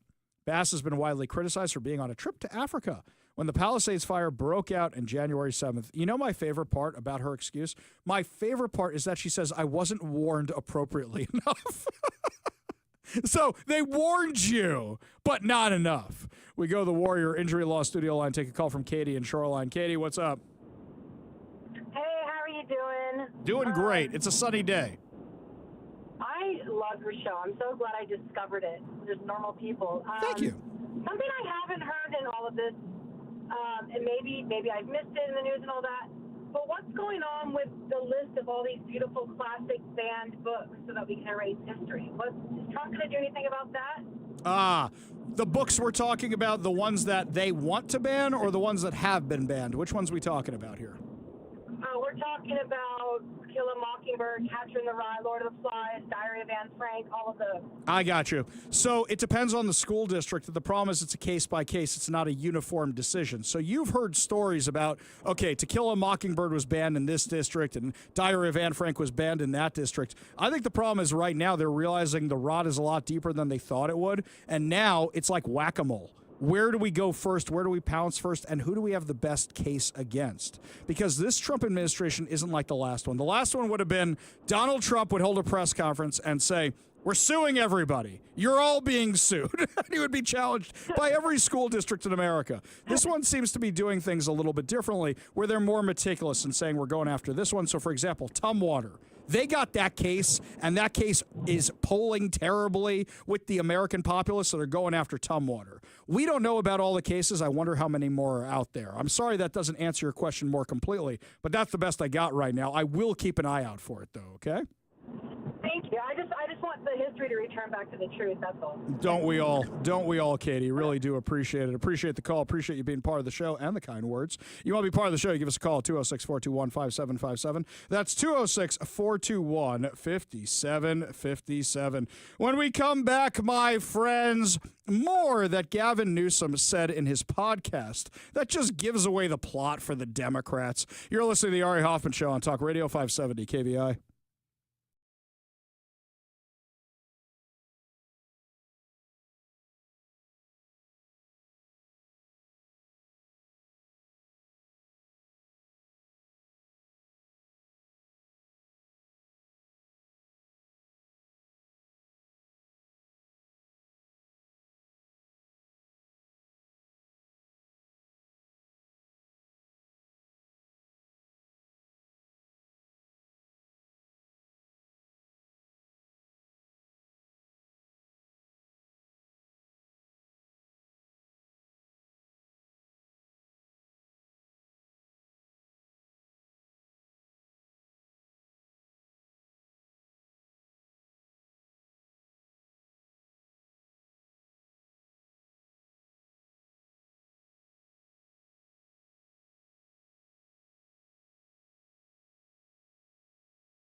Welcome to the Ari Hoffman Show on Talk Radio 570 KVI, your home for the politically homeless, streaming live at KVI.com and on the KVI app.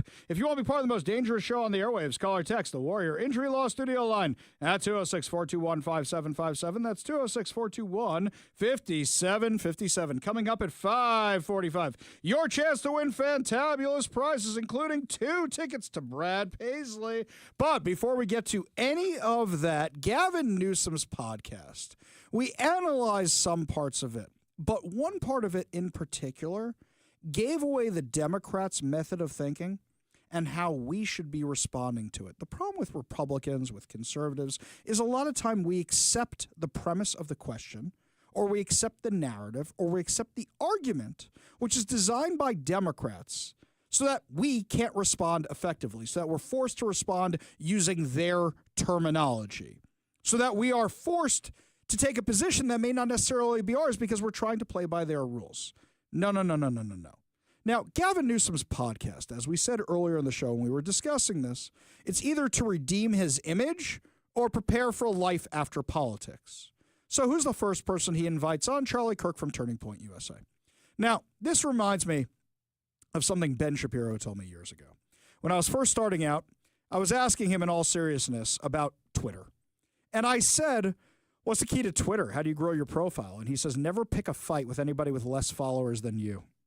You always pick a fight with somebody with more followers than you, because then their audience will see your stuff and you'll get more followers that way.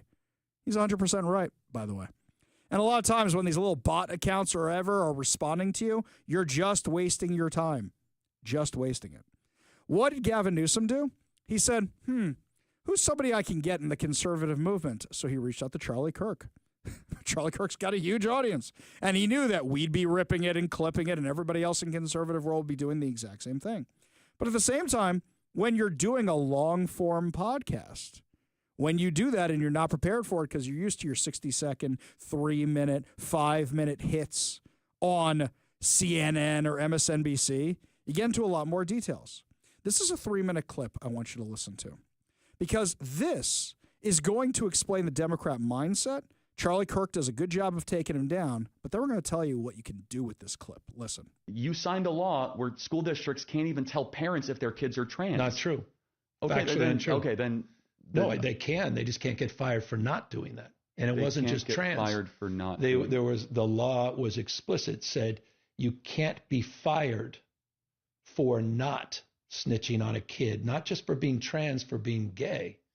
And my point is, how in the hell but shouldn't the parents know? They have every. Wait, is telling parents snitching? No, the teachers themselves have the right. The law is they can do that. They can do that. We're not saying you can't do that. We're saying you shouldn't be fired if you choose not to say Johnny was talking about liking some other boy. That's a charitable reading. The other it's way not charitable. It's actually the freedom not to. Let me tell you the other way to say this: that a teacher, of course, should be fired if you don't notify a parent of what's happening to their kid.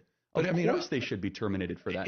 On health and safety, shouldn't they be teaching? I want these kids to teach. I want these teachers to teach. And by the way, if they feel like the health or safety of their kid, they have a responsibility to communicate. They still can. By the way, we're not telling these teachers they can't. We're saying they won't be fired if they don't look around and say in the recess, there were 2 boys. Why didn't you see that? You're fired. You should have said something because they're talking about 2 different things. But there, of course, should be a penalty measure, whether it be termination or whatever, if a teacher withholds information from a parent. Because what you're saying is that there's no way to hold them accountable. So you're saying you're accountable to what, though? Accountable to 2 kids talking about the fact that this is talking about subject matter. All of a sudden now we have to have teachers policing speech or conversations. I think you would even agree, Governor, that is an over extreme example. What we're talking about. No, but the extreme example. This was a solution in search of a problem. What we're talking about is which happens a lot, unfortunately, is if a young girl says that, hey, I want to transition, and the teacher accommodates and affirms it, and the parent doesn't even know. I have met parents like that in the state. I heard Trump, and then they come back and they're a boy or something. There's so much extreme. I will say, and we don't have to, we don't have to wrestle too much on this topic. But you guys will lose on these topics, and you might disagree. But again, I'm one of those guys, and Charlie, I appreciate, and I by the way appreciate the civility which we're engaged in this conversation sincerely. I don't mind losing. Sometimes you lose on principle. It's one of those things. Everything's not political is the point. And sometimes the principle, and by the way, mad respect for you on abortion and same-sex marriage. You feel where the the same American way. people don't agree with me. Exactly. And I admire that on principle. But for me, it's not just political. And I appreciate you making that point. I deeply am mindful of the politics of this, which are very unhelpful. Okay, I just personally, it's unhelpful more broadly, professionally, the Democratic Party and our brand. And one of the reasons, to your point, the Democratic Party brand has just been crushed. And so as your self-awareness is helpful to know, because it is deeply unpopular, and I think that is an ascendant political force, right, that is not going away. No, I appreciate it, but I also appreciate you hold deeply unpopular beliefs. Of course I do, but but you're not running for office. I'm not going to run for president as a moderate. Unpopular take. Gavin Newsom won that round, and I will tell you why. What was the original part of the conversation? The original part of the conversation was talking about keeping secrets from parents. And then it became about transing the kids and not telling the parents.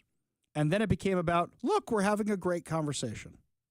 Because Gavin Newsom had no explanation. He had no defense of something that's deeply unpopular. So what did he do? Charlie, you're a great guy. I love you. Thank you for having these. Charlie, you're a great guy. Thanks for having this conversation. Look at the conversation we're having. Isn't it great? Isn't it fantastic? Isn't it wonderful? Yeah, it's great that Democrats and Republicans, and I appreciate you. He didn't answer. He didn't answer. Should teachers be held accountable for not telling parents about kids who want to inflict self-harm? That's what it is. The question to Gavin Newsom should have been, do you think teachers and adults on the school staff have an obligation to inform parents if a child intends to do self-harm? Because that's what wanting to cut off perfectly healthy body parts means. It's not about sexuality, it's about self-harm. Can I take you back to when I used to be a youth director? Let's go back. You see a girl who's wearing long sleeves in the winter when all her friends, in the summer, when all her friends are wearing whatever they're wearing, that's actually a red flag they teach you about. Is there something she's trying to cover up? Then there's a different kind of girl, which they tell you about, where they show off their wrists, where they're doing the self-cutting and the self-harm because they're trying to get the attention. Did they cut it across the wrist because then they weren't really trying, or did they really try to open up a vein? Was it for attention or was it for something else? You know what you do when you see any of those scenarios? You talk to the parents immediately. But our politics are so out of whack that here, oh, your kid wants to transition and cut off other parts of their anatomy? They're a hero. Let's help them out right away. Let's help them out do it, and let's keep it from the parents. That's horrifying to me. Absolutely horrifying to me that these teachers think they're saving the kid by letting them mutilate themselves for lives. And don't forget, here in Seattle, we have schools. We have schools here that have health clinics in them that will start the kids on that process. Does any of this actually work out for the kid? We did a study. We got into it. We dove into a study earlier this week about the transing of the kids. Here's another one. And this is from the Journal of Sexual Medicine. Not in my little black book of the right-wing media conspiracy or right-wing studies. Fox News did a deep dive into the so-called gender-affirming surgery could lead to potentially dangerous mental health effects. Transgender individuals face heightened psychological distress, including depression, anxiety, suicidal ideation, partly due to the stigma and lack of gender affirmation, to state in the study. Researchers from the University of Texas set out to determine the mental health impacts from transgender people who underwent gender-affirming surgery.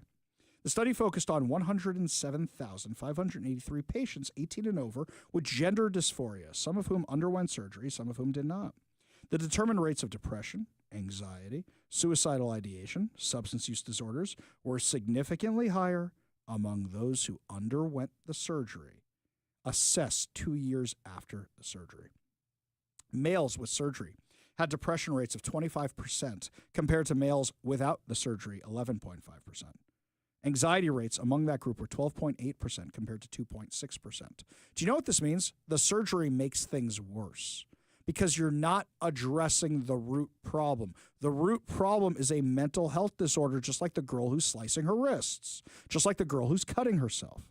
The same differences were seen among females. as those with the surgery had a 22.9% depression rates compared to 14.6% in the non-surgical group. Females who underwent surgery also had anxiety rates of 10.5% compared to 7.1% without the surgery. Surgeries that aim to feminize individuals showed particularly high rates of depression and substance abuse 2 years later after the procedure.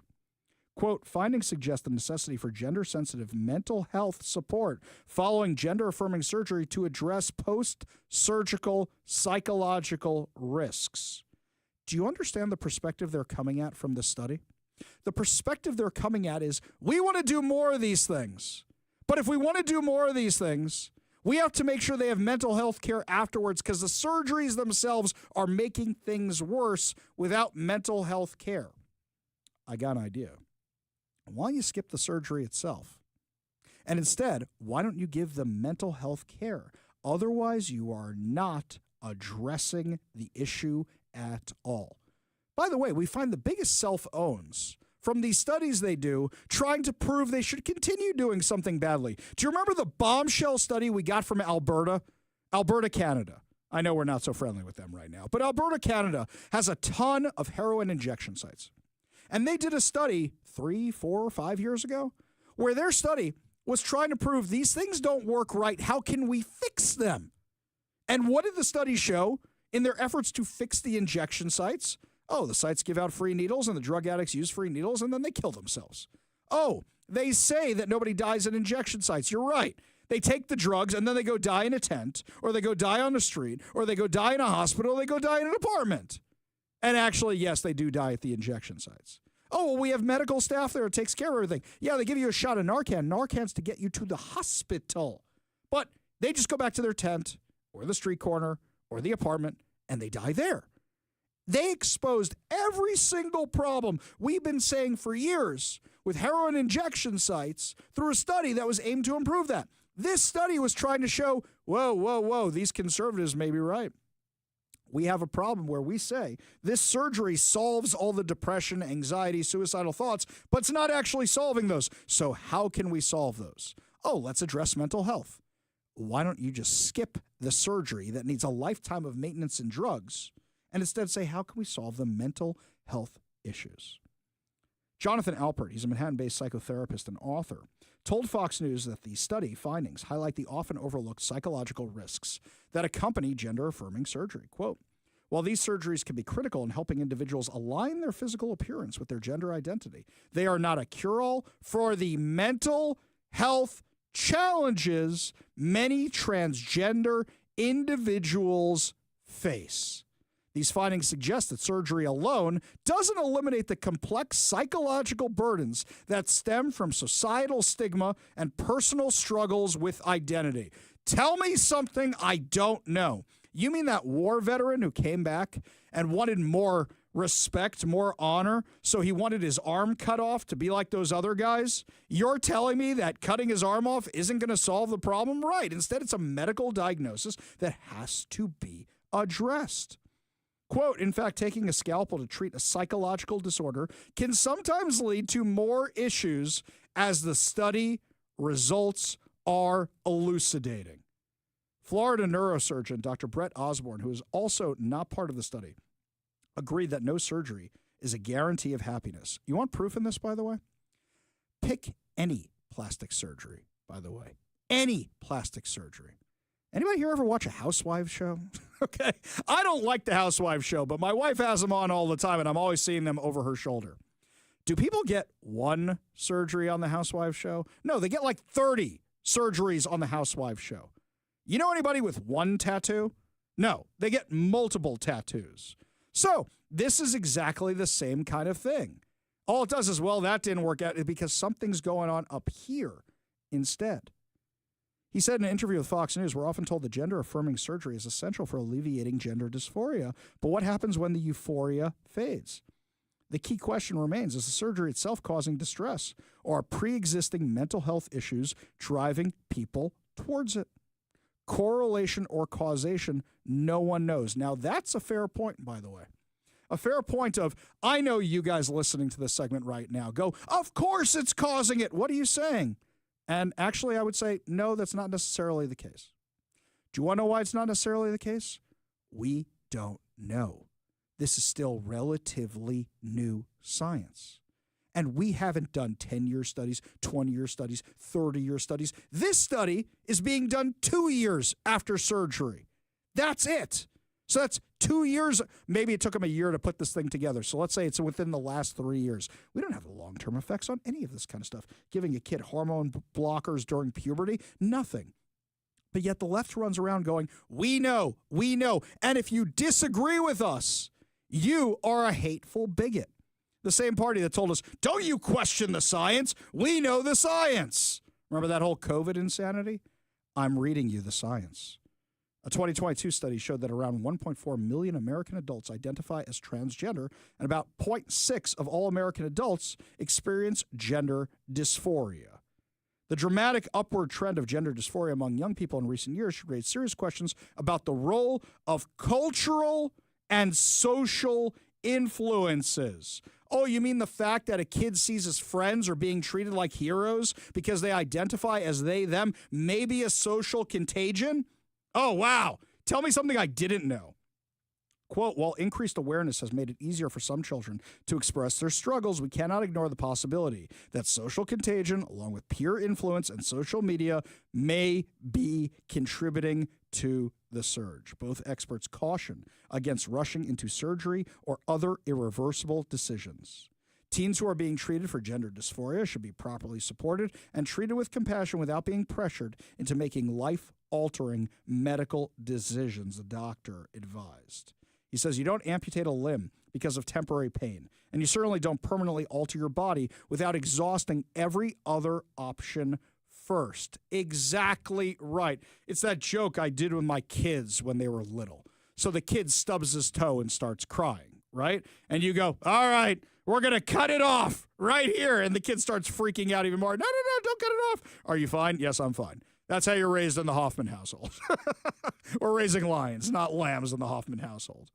He said the same cautions about hormone therapy. We're talking about irreversible changes that demand lifelong management. This isn't about politics and ideology. It's about health, longevity, and making sure people don't undergo drastic, life-altering procedures only to regret them. Now, you may be saying, oh, my God, somebody finally said it. Oh, my God, there's studies that finally prove what I've been saying the whole time. Do you know what the challenge for the right is? Dispel all this down into a 10-word answer. You get 30 seconds, a minute, 2 minutes maybe when you're doorbelling issues. Maybe now in a video, which you do, let's say from your Dodge Charger once a day, you get about 90 seconds, maybe 2 minutes of people's attention, maybe. And you have to do all that. I've spent 18 minutes on this topic, and maybe I've even changed a few minds, but I needed 18 minutes to do it. You have to drill down on this. And the easiest way it can be surmised as is, do you have the science that proves it? Do you have the science that proves that if you start slicing things off, that all of a sudden things will get better? And the best 10-word answer I heard was what this doctor just said. You don't amputate a limb because of temporary pain, and you certainly don't permanently alter your body without exhausting every other option first. Why when the left, all of a sudden, by the way, the left was brought over to the right's way of messaging. Remember 5-6 years ago when you said homelessness is not a homeless problem, it's a mental health problem, it's a drug problem, it's a crime problem, and the left used to yell at us and call us not compassionate? Now, what do they say? Wraparound services. We want wraparound services. We want mental health. Oh, cops can't address mental health. They took our reasoning and they twisted it for themselves. Well, here, you got to do the exact same thing. If the kid is having mental health challenges, why do you think surgery is the way to go? Why don't you think it is addressing? Well, that's the way they were created. No. How come this is a relatively new thing? They don't have an answer for that. You're talking about permanently mutilating kids for life. And this is the hill that Washington has chosen to die on, that Nick Brown, Bob Ferguson, Washington Democrats, Seattle Democrats, they're suing over this. They should be saying, let's do the science. Let's let the science determine this. How about we do some studies? How about we do that? Instead, it's political. This is not medical. This is not psychological. For them, it's political. Because they think if they embolden mental illness, then the people will vote for them, which is really twisted. And the clear line dividing the left and the right on this issue is that the Republicans say, why do you want to mutilate kids? And the left says, let's get more stormtroopers who agree with us because we gave them whatever they wanted. Parents who listen to the show, when your kid throws a temper tantrum in the grocery store because you won't buy them cookies or a candy or something, do you give in or you pick them up and strap them into the cart and go to the checkout? And it may suck that the kid's screaming and crying, but you get them out of there. That's the problem, is we keep giving in to the kid having a temper tantrum. And speaking of kids having temper tantrums, by the way, here in Seattle, a whole bunch of those people on the street I were talking about are now having temper tantrums that were stopping them from doing crimes. I'll give you all details on that when we come back. But first, Todd Herman's Daily Thoughtcast right now on the Ari Hoffman Show.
Welcome back to the Ari Hoffman Show. Just a reminder, my friends, coming up at 5:45, your chance to win fantabulous prizes, including a $50 Daniel's Broiler gift card and 2 tickets to Brad Paisley at the Angel of the Winds Arena on May 31st. Yeah, another reason to always keep your radio tuned to 570 KVI. Left on your dial, always right on the issues. You can also stream us at KVI.com, download the KVI app, and, of course, subscribe to us on whatever your preferred podcast platform is. Have you seen this cringy video the Democrats put out today? Choose your fighter. Now, what they're trying to do is make the Democrats look cool by making them look like the beginning of a 90s fighting video game where you pick whoever you want from the Street Fighter side or the Marvel versus Capcom, whatever it is, that's what it's trying to make it look like. So they got AOC like moving around and looking like she's going to fight, and all these other Democrats, including old ladies with canes and whatever other insanity. I have seen more real-looking people than these real people in video games. In fact, the Wolverine, the digitally generated Hugh Jackman in the Deadpool and Wolverine movie, after they're done killing all the Deadpools on the bus, where everything in that CG is 1,000% AI, not AI, digital, CGI, where they jump out of the back of the bus at the end and the giant digital Wolverine is doing the heavy breathing, which is not how people actually breathe. It's how they breathe in the video games. That looks more real than these actual real people. This is one of the cringiest things I have ever seen. What was that, 2 days, 3 days in a row of cringy Democrat videos? At least.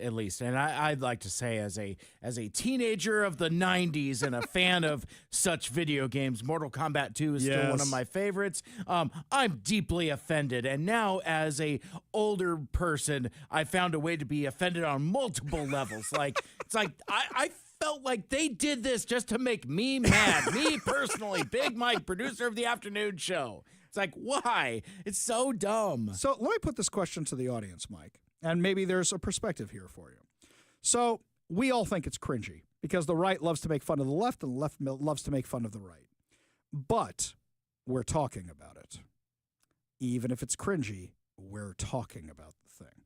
So they accomplished their goal no matter how cringy it is. Because now, those of you who are listening to this on the radio may go, what is he talking about? How bad is this thing? Let me go check it out on social media. And what does that do? Gets more likes, gets more shares, gets more eyes on it. Because the way these algorithms work on social media, when you click on something, and even if you write, this is the cringiest, dumbest thing I've ever seen in my life, now everybody in your group sees it. And there may be somebody who likes it. And so on, and so on, and so on, and so on. This is why when I see the Hamasniks or the left or whoever it is post something, I no longer comment. I usually take it, screenshot it, and then share it so they don't get the likes off it and I can ridicule them, however it is. If I share something, it's because I really want to ridicule a politician like Pramila Jayapal or whoever it is. So you got to consider that before doing this stuff on social media. It was very, very cringy. Speaking of cringy, by the way, cringy Democrats, Hunter Biden is now admitting that his art isn't selling well anymore. Gee, I wonder why your art isn't selling. Why aren't your finger paintings selling that well anymore? He's reportedly having financial issues after his dad left the White House. Oh, is he now? Huh. Interesting. In fact, he asked a federal judge in Los Angeles to allow him to drop a lawsuit he filed in 2023, accusing a former Trump White House aide, Garrett Ziegler, of hacking the contents of his laptop per Politico, because he can't afford the case anymore. And, by the way, it's probably a loser.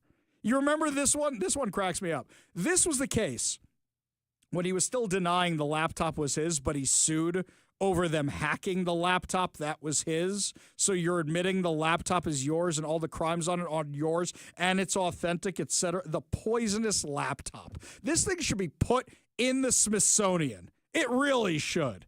This is bonkers crazy. Speaking of drug addicts, by the way, so Safeway stores locally are now facing city code violations for trying to keep out shoplifters. If you noticed your Safeway, they usually close nowadays one of the two entrances. They started doing it during COVID to say one person at a time, but I think that was really in response to shoplifting. And then they kept it. Then they started walling off the entrances. I noticed that at the QFC in University Village, they used to have 3 entrances. Then they were down to 2. They got rid of that middle entrance right there. That thing was gone, replaced it with a cafe or something. I think it's like a bar or something now. It's right there in the middle. Yeah, because less entrances, less shoplifting.